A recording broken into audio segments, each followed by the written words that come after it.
We're the cast of Hamilton, and we have something to say. Happy birthday to you.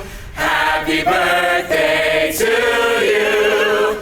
Happy birthday, dear Star Wars. Happy birthday to you.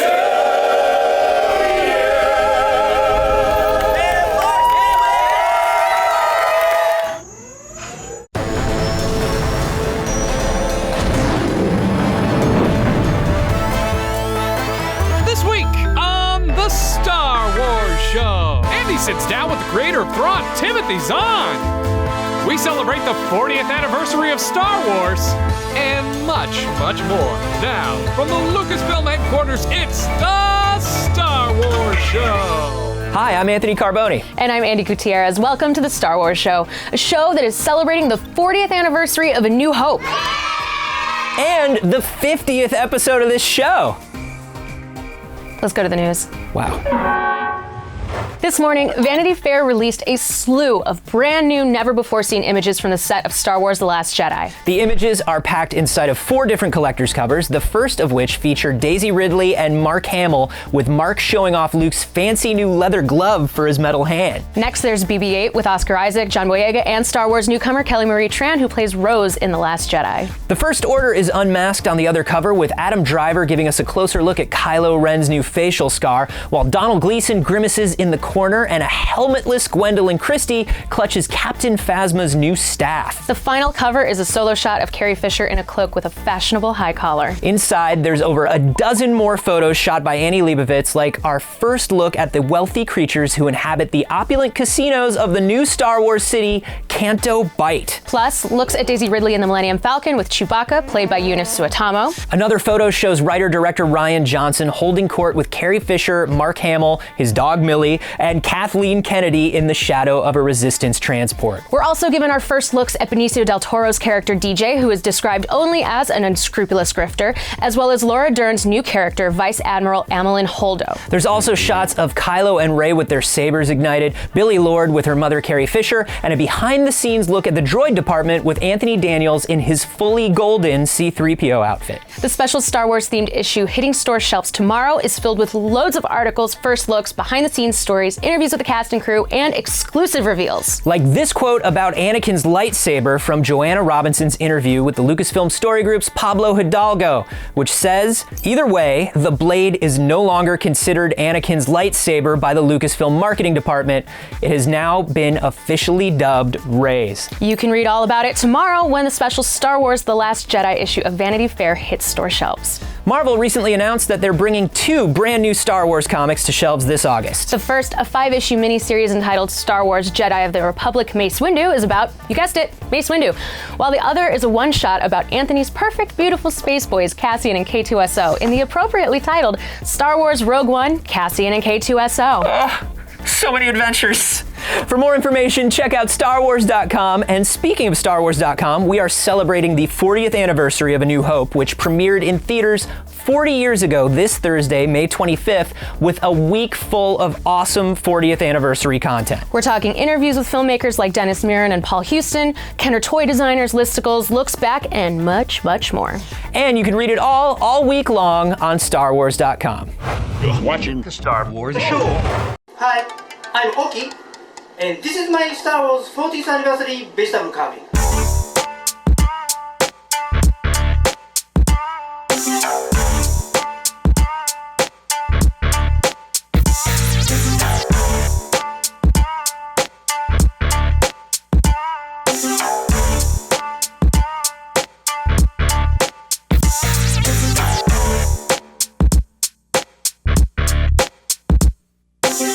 Happy birthday, Star Wars!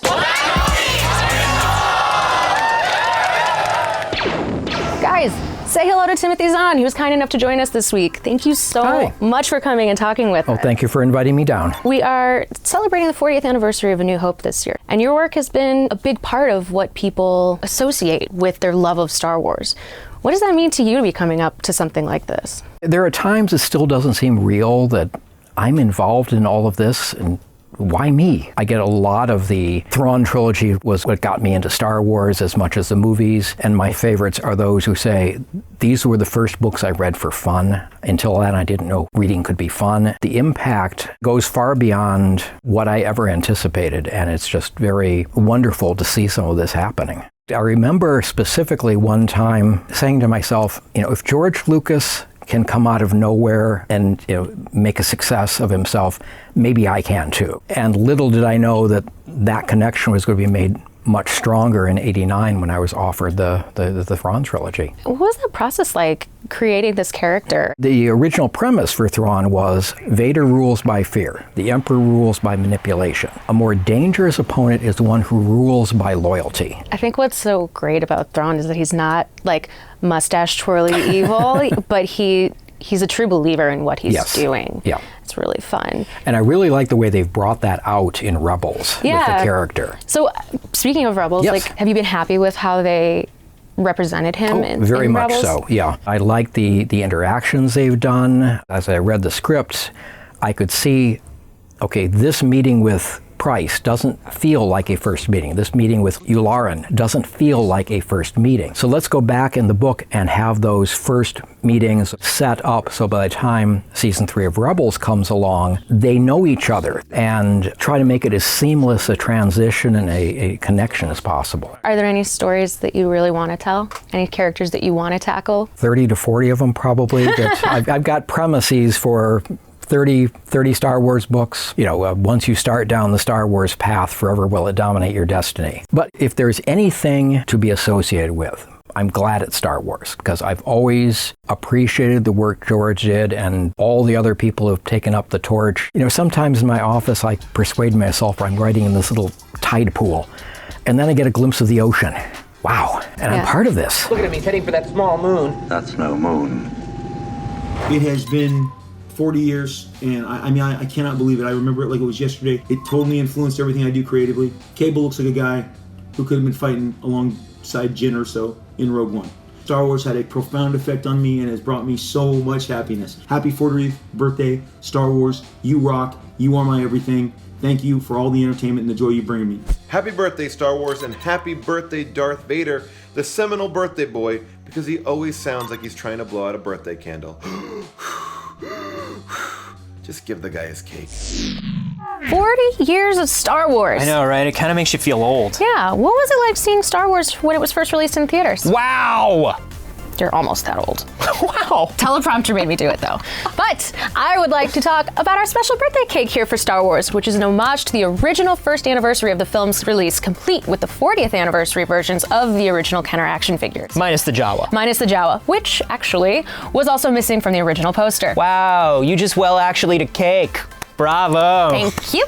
Last week, we asked you to send us your favorite memories of seeing A New Hope for the first time, and you flooded our feeds with memories like Brian M. Sims, who shared a photo of himself with an X-Wing and the opening weekend clipping for his local theater's screening of the film in 1977. Orlion and R11 Django, who, like us, were too young to see A New Hope in theaters, so they experienced it for the first time on VHS. Dubact shared a video of himself in front of the theater where he waited in line in 1997 for the special editions, and Katie Christmas shared that she discovered Star Wars completely by accident on TV when she was 9 years old. Life would have gone in a whole different direction if Howard the Duck was on instead. Too soon. Whatever. Kids love him in Guardians. Spoilers! Whatever. That movie is 3 years old. Thanks for watching, and thanks to everyone who sent in birthday messages. And as always, may the Force be with you.